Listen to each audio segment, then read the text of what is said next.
So for me, this is one of the best Steam projects. It's making a stop motion video, which is really easy. There's free apps you can download. You just draw pictures. You have little people that are movable, and you just keep moving them and taking pictures. But you bring some engineering in by telling the students to build something to hold their phone. So what you have to do is have the phone in a fixed position and hold the paper in a fixed position so that when you take each picture, you're just moving the people and you're not moving the background or moving the phone or anything like that. So it's actually pretty tricky to build something out of cardboard and make sure it's strong enough. That's why I had to glue these extra pieces on, make sure that the camera's at the right height. So it's really an engineering project where the students need to find out exactly what they need to do to have the camera at the right position.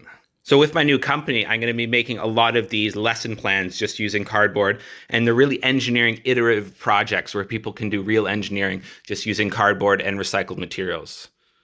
I love this project because you have all this stuff already at your house. You need hot glue, cardboard, colored pencils, scissors, and paper, and that's it. And then students are at home.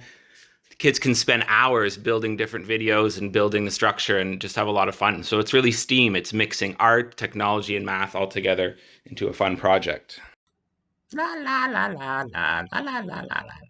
Oh, what? What's this? Ooh, what's it? Ah,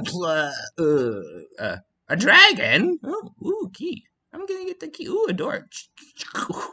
Ooh, treasure! I love treasure! Ooh, ooh, ooh, ooh, ooh. Got the treasure, got the treasure, got the treasure. I got the treasure. My 7-year-old son's video. Woo! Let's fly together. So this is a good free stop motion app. It's called Stop Motion Studio.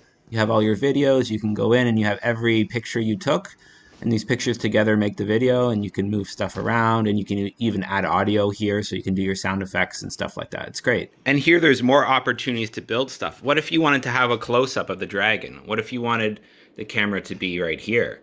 Then you'd have to build a new structure or have this structure adjustable so that you could fix the camera here and then do some animation closer to the dragon. So there's a lot of things that you can think about. Once you set this up and you have a story, then you're going to want certain shots. And you're really like a director there, that you're doing the creative stuff and you're trying to build ways of holding the camera and trying to get new setups to get different kinds of shots.